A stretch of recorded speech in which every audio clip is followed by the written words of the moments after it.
Finally, free from any more baggage. Today marks the beginning of our life together with my parents at my house. However, as soon as my parents passed away, my husband, who had demolished our family home, dropped a bombshell on me. Standing in front of the now non-existent house, he declared, "What are you talking about? Have you lost your mind too? Come to our house with the inheritance. Quick." His words left me dumbfounded, and I couldn't help but burst into laughter. Ah, I see. That's what this was all about. Perplexed, my husband, Howard, and my in-laws looked at me incredulously. What? Why are you laughing? I revealed the truth to them. My name is Deborah Jackson. I was born into an ordinary salaried worker family. I married Howard at 29, raised 2 children, and now, at 55, I expected a quiet life with my husband. But life took an unexpected turn. I recounted the challenges of caring for my ailing parents, particularly my mother's battle with cancer. Despite my efforts, my husband's reaction to living with my sick mother was unexpected and less than supportive. I suggested living with my mother for her sake, but Howard was reluctant.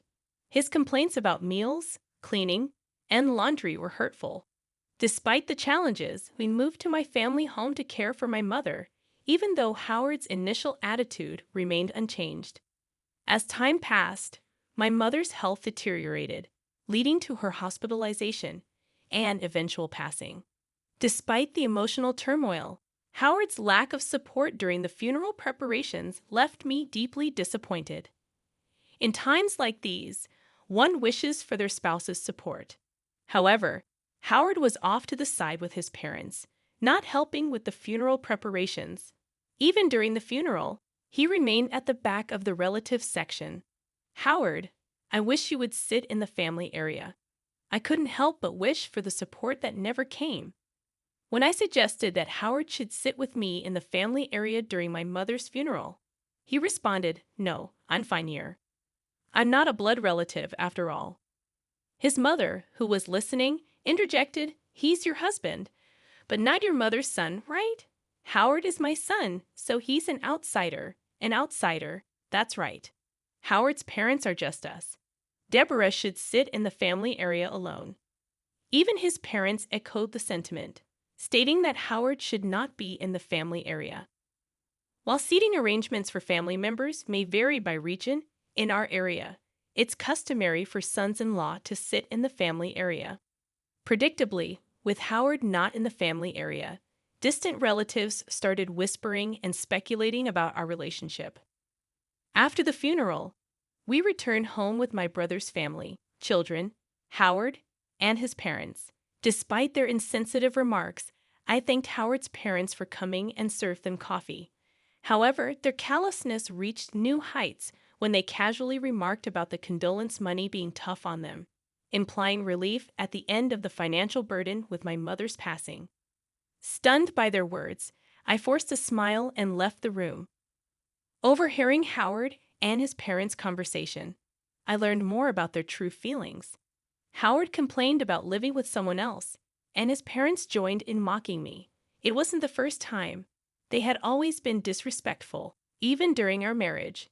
Reflecting on their lack of concern during my father's funeral and mother's death, I questioned Howard's behavior as a person. I realized that I had been overly considerate of him, feeling guilty for imposing the living arrangement.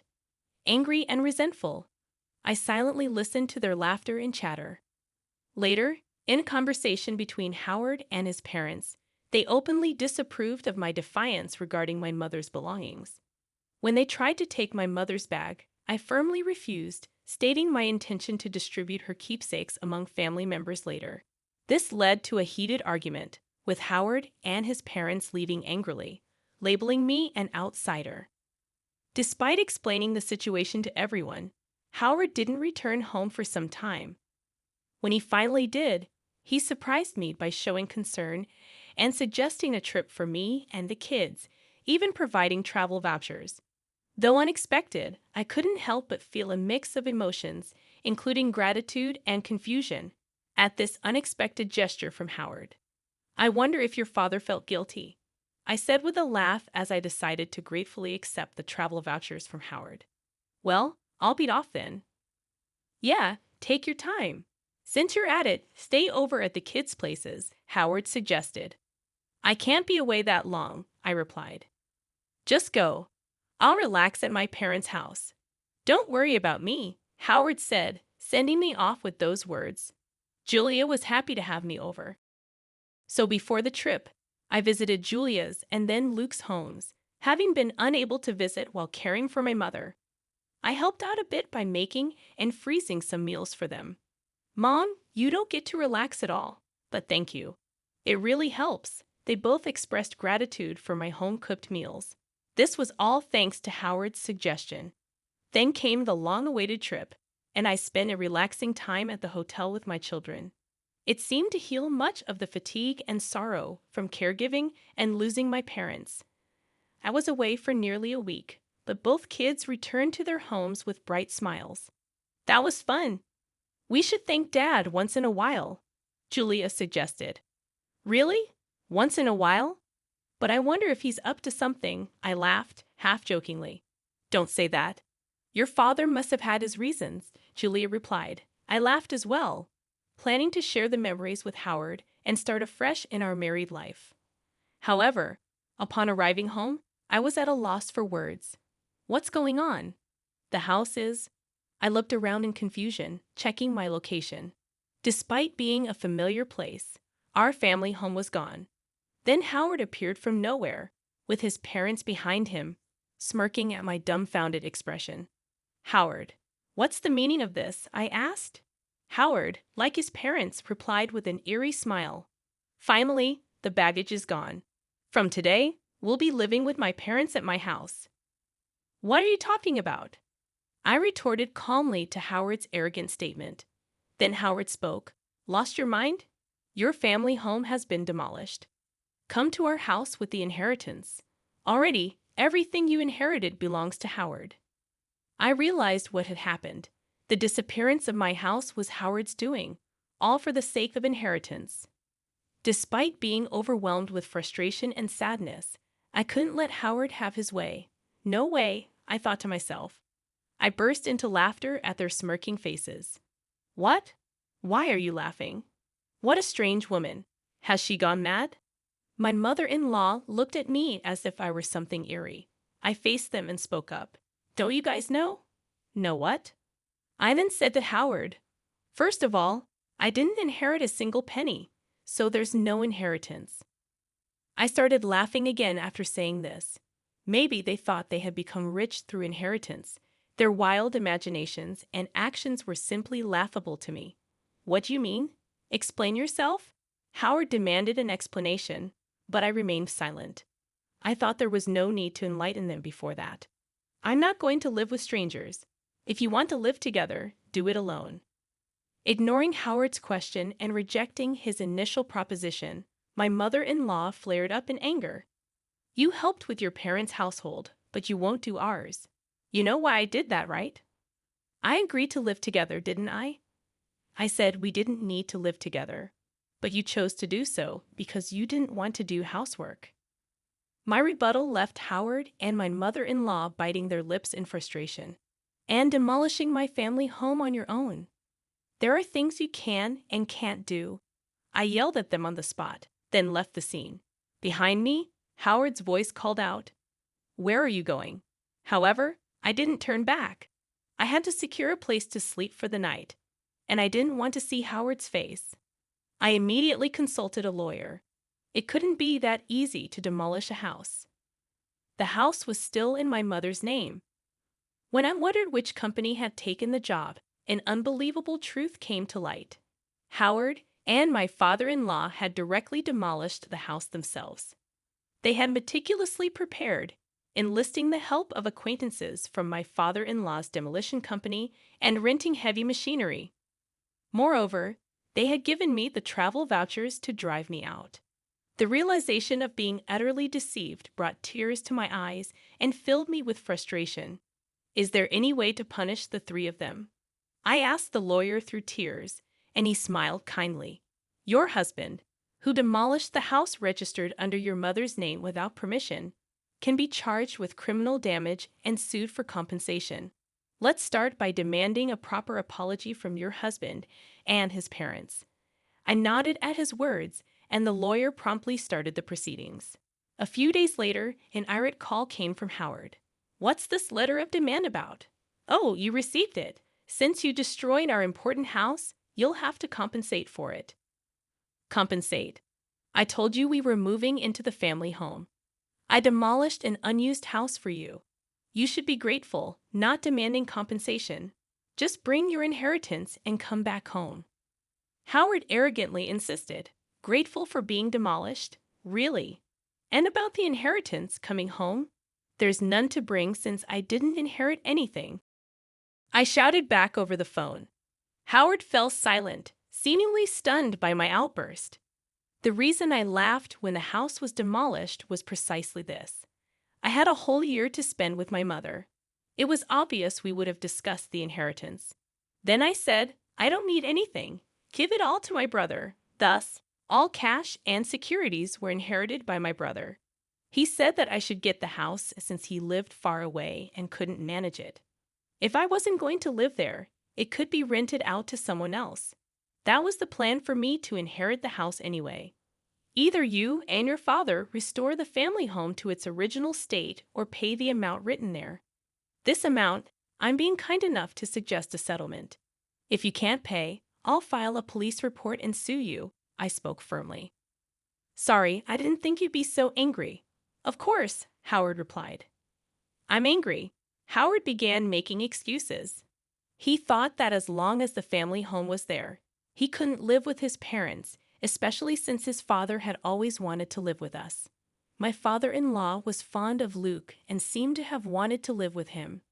He had refused to live together back then because it would have made commuting difficult, but his parents seemed to think I was the one opposed to it.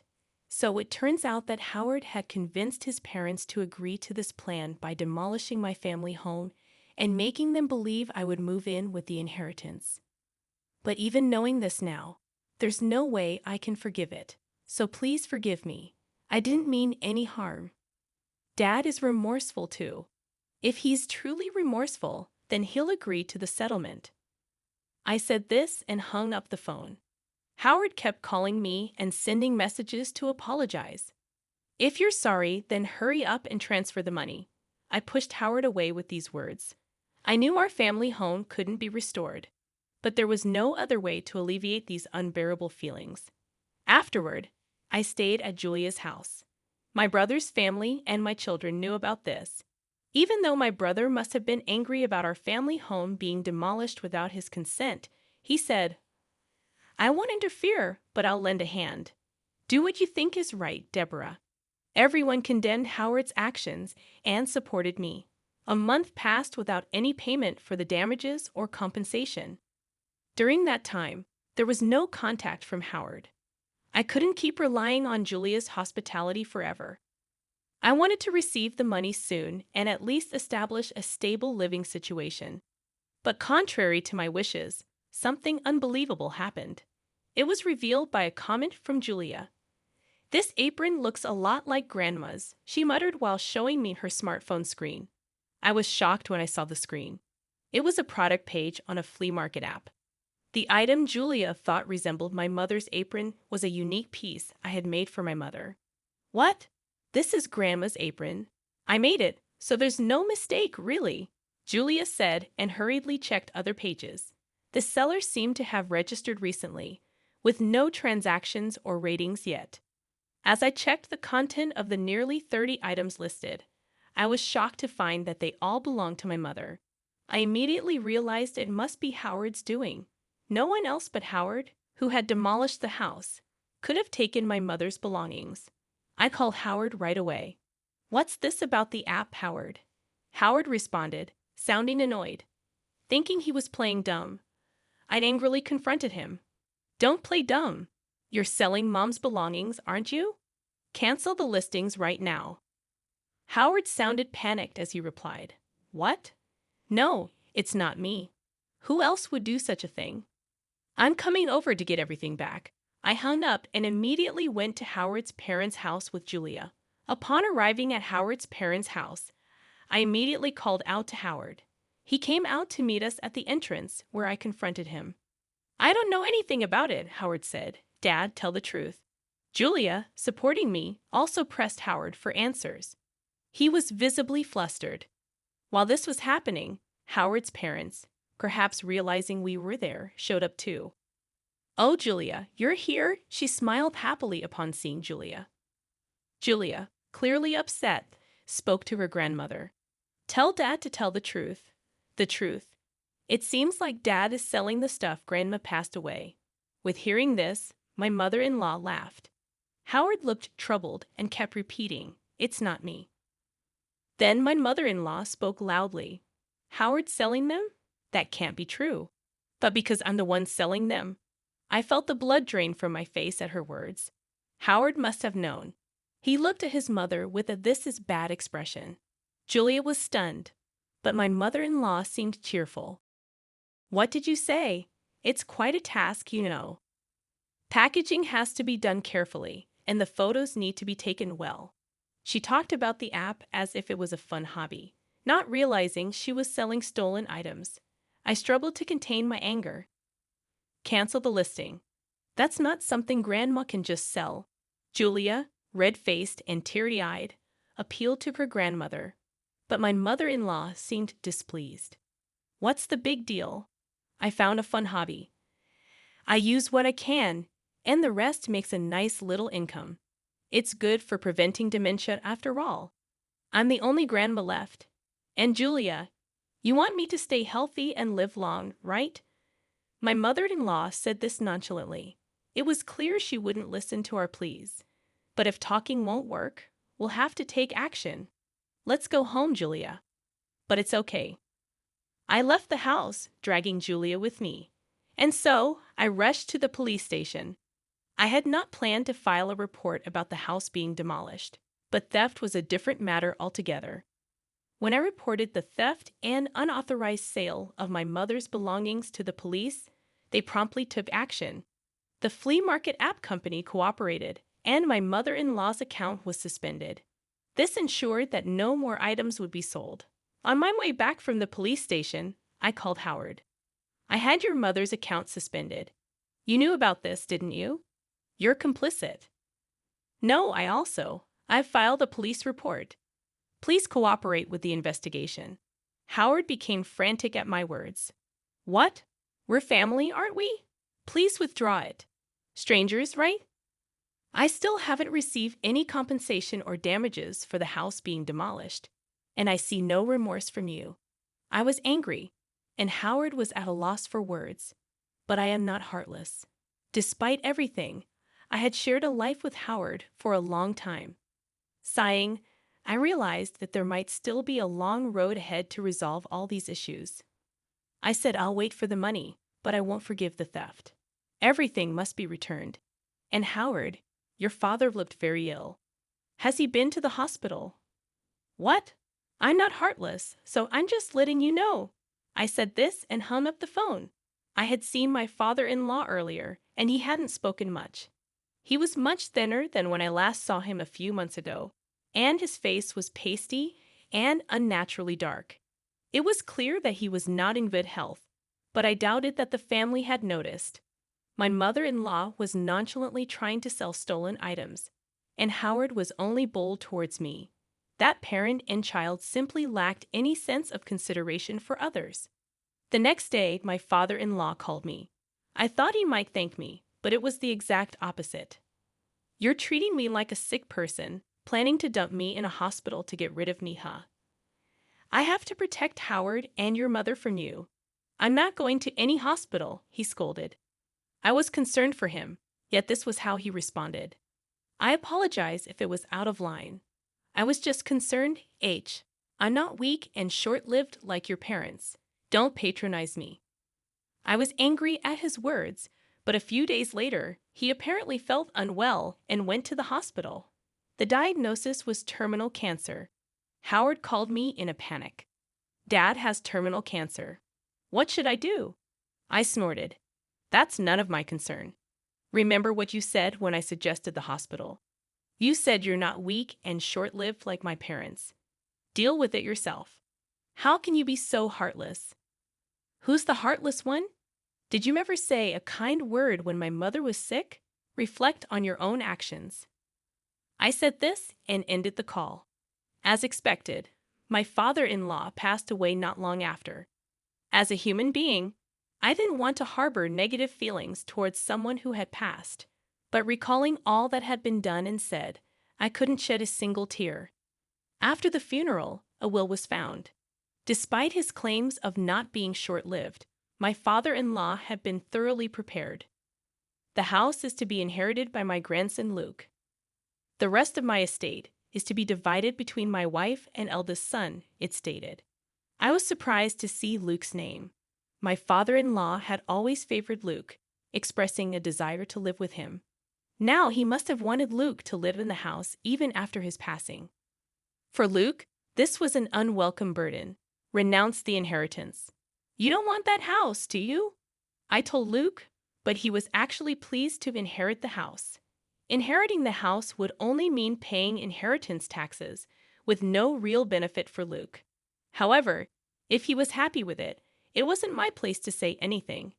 As per his grandfather's will, Luke inherited the house. My mother-in-law was delighted and paid the inheritance tax. He's our heir, after all, she said. Well, that wasn't wrong. I felt a bit down, feeling like Luke was taken from me. But then something unbelievable happened. Come to our house, responding to Howard's message, I immediately went to his parents' house. There, like me once stood, my mother-in-law and Howard, frozen in front of their house. On the property, there were heavy machines, trucks with the demolition company's name, and workers all demolishing the house. What's going on? It's my house. I can do whatever I want with it, right? Luke, who appeared out of nowhere, seemed pleased watching the house being demolished. Luke, what are you doing? Stop it right now. Even if I stop now, we can't live there anyway, Mom. Luke, what have you done? My mother-in-law and Howard pleaded with Luke, but he just laughed. Have you forgotten what Grandpa and Dad did to Mom, Luke? Grandma, you were horrible to Mom too, right? Did you apologize? Luke, his smile gone, glared sharply at his mother and Howard. They fell to their knees as the machines continued to loudly demolish the house. I felt relieved seeing the scene. Later, Howard, having finally received the inheritance, paid the compensation and damages. It seemed that Luke had recovered the stolen items my mother-in-law took from my mother, and they were safely returned to me. Mom, you've got me and Julia, Luke said, and I finally shed tears of relief. Howard and his mother lost their house and were left with no money, now living again in company housing. Howard and I had moved out of the company housing, and now Howard, along with his mother, had returned, becoming the talk of the town. A wife of Howard's colleague, with whom I am on good terms, contacted me, and I explained everything honestly. They'll likely live uncomfortably in the company housing now, but it's their own doing. Furthermore, with Howard's retirement, the two will need to save up for their future living arrangements. I might occasionally ask friends for updates on their situation, just for a story to share. I continued to stay at Julia's house, but Luke is now planning to get married and build a house. The land from his parents' house sold for a decent amount, surprisingly making the demolished house useful. Mom, come live with us. Luke even invited me to live with them. His soon-to-be wife welcomed the idea warmly. I couldn't impose on Julia forever, so I gratefully accepted Luke's offer. I resolved to be a different kind of mother-in-law, hoping to live happily with my new family.